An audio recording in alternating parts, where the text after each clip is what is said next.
Good guys versus bad guys. Bad guys do what good guys dream. René Balsay. Why do bad guys have all the fun? If there's one thing that separates the attractive bad guy from the unattractive good guy, it's that attractive men are never weak around women. If you're weak around women, even if you're rich, successful, and handsome, women will lose attraction for you. If a woman smells weakness, she'll pull away. If a woman feels she can control and manipulate you, she'll abuse you and try to control you. If a woman feels as though you'll do anything to please her, she'll lose respect for you. It's at this point that you must ask yourself two important questions. First, how can a man be perceived as strong by women or become what is commonly known as alpha? And second, is a man born alpha or does he become alpha over time? Is alpha, in other words, a result of nature or nurture? In my own experience, alpha, as I've come to see it, is a trait that's mostly developed over time through conscious effort and awareness.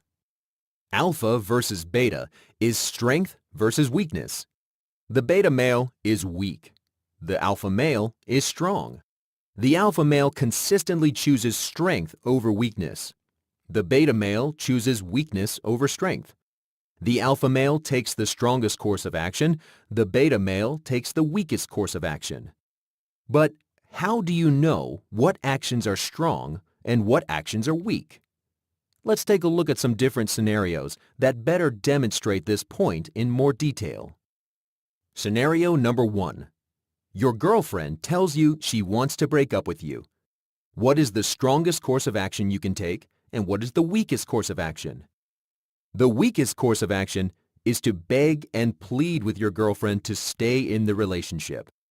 The strongest course of action is to walk away with your head held high. This is the path of the alpha male.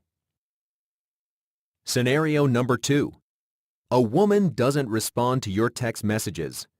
The weakest course of action is to send more messages. The strongest course of action is to walk away and ignore her until she gets back in touch with you. Scenario number 3. Your girlfriend tells you she just wants to be friends. The beta male accepts the offer of friendship, hoping things will change in the future. The alpha male, again, walks away and ignores his girlfriend until she changes her mind.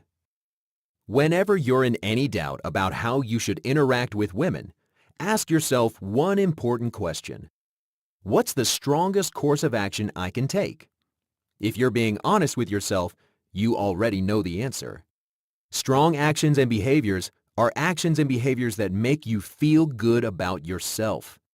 If you choose the strongest course of action in all areas of life, it won't be long before you project an alpha mindset without even thinking about it. At first, adopting an alpha mindset is a conscious decision, but over time, this thought process becomes a natural part of who you are. An alpha mindset endures not just because it's guaranteed to get you more women and more sex. An alpha mindset endures because it's the right path to follow. It's the path to self-respect, freedom, and dignity. And just as weakness is the ultimate attraction killer, strength is the ultimate aphrodisiac. The nice guy beta male who tries to please women by pretending to be kind and chivalrous does nothing to instill attraction. All he does is conceal his true thoughts and feelings. In reality, the nice guy is not nice. He's lying to himself about what he wants, and he's lying to the world around him. The nice guy pretends he just wants to be friends with women, even though being friends is the last thing on his mind. The nice guy thinks that by being nice, women will be compelled to like him in return. The nice guy rushes to a woman's defense with the hope that she'll reward him for his chivalry. The nice guy says he's not interested in sex when it's all he ever thinks about. This is in contrast to the bad guy alpha male who does the exact opposite. The alpha male doesn't care if people like him or not. The alpha male has no interest in defending women or saving them. The alpha male makes it clear that he's interested in sex and that he would love nothing more than to be intimate with a woman. As you can see, the bad guy is not really a bad guy. He simply speaks a truth that few men dare speak. An alpha male embraces all that is masculine. He doesn't care what society thinks or what his family, friends, and other people think. The alpha male walks his own path and marches to the beat of his own drum. If he wants something, he goes after it. If he wants to become intimate with a woman, he lets her know without worrying about rejection. Part of the reason why alpha males can feel so confident and self-assured is that they don't rely on other people for validation. An alpha male never seeks validation from women. Therefore, women are unable to rattle him or affect his confidence in any way. The alpha male also lives in a state of abundance. If a woman rejects him, it's no big deal. There are plenty more fish in the sea. Most men are scared. They live their lives in a constant state of fear and anxiety. What happens if I get rejected? What happens if my wife leaves me? What happens if I lose my job? These are just a handful of fears men struggle with on a daily basis. But why are men so afraid? Men are afraid because they believe they have limited options in life, which in turn makes them feel powerless and helpless. The man who's afraid to lose his job believes he has limited economic opportunities even in a world of financial abundance. The man who's scared his wife or girlfriend will leave him has the misguided belief that he'll never find a woman better than his current partner. Women can smell weakness like a shark smells blood. When you see yourself as weak, helpless, and powerless, women can't help but see you the same way. In my discussions with men who have successfully made the transition from beta to alpha, I've noticed that these men all share one thing in common. They embrace masculinity. Some men are born into a state of alpha. For the majority of men, however, becoming alpha requires work. Work that's both highly rewarding and satisfying. Making the transition from beta to alpha always begins with the body. Strengthen your body and you strengthen your mind. The moment you start to feel powerful in your body is the moment you start to think with strength and certainty. When you feel vulnerable, you become vulnerable. When you see yourself as attractive, you become attractive. Your thoughts are manifested into reality, and you choose the path that ultimately determines your reality. In a world of beta males, the alpha male is king. You must never be afraid to go after what you want, even if it means ruffling a few feathers along the way. Scientific research has discovered that men who are arrogant, selfish, cunning, manipulative, and overconfident enjoy a greater number of sexual partners and are viewed as infinitely more attractive by women. Women are also more attracted to men who display more dominant characteristics. One of the main problems with dominance is that it's often misconstrued as aggression. So, what is the best way to define dominance? A study conducted by the University of New Mexico attempted to break dominance down into 3 distinct components. 1, social, 2, financial, and 3, physical. In the New Mexico study, the researchers discovered that women rated physically dominant men high in both attractiveness and social dominance.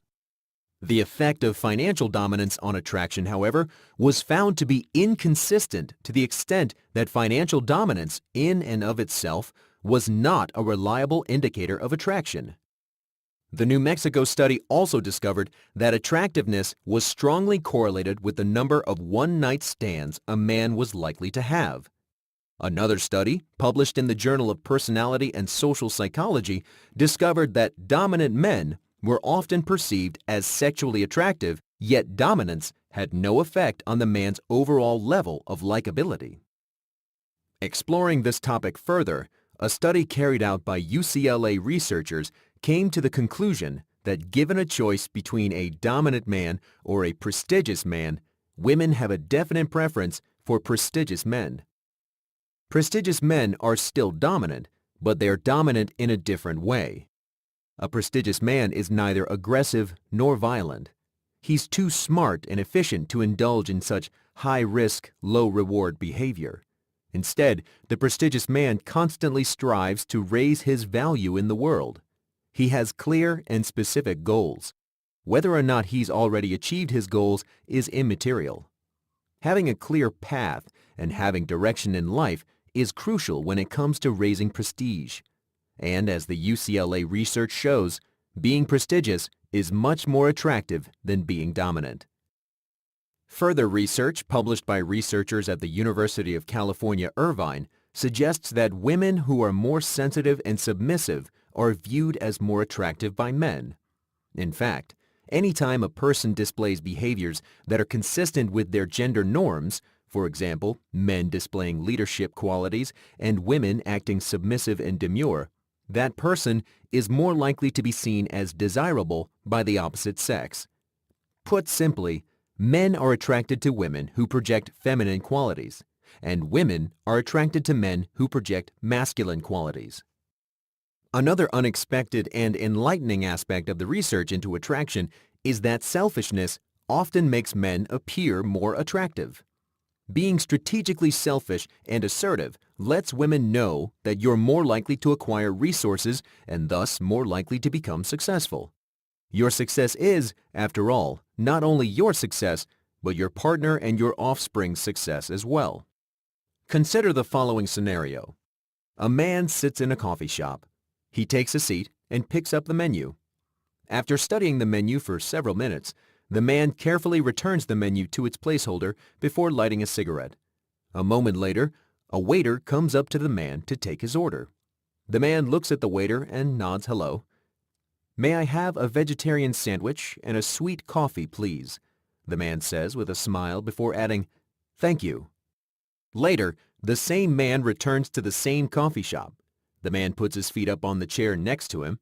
He then lights a cigarette and taps the ash onto the ground as he looks at the menu.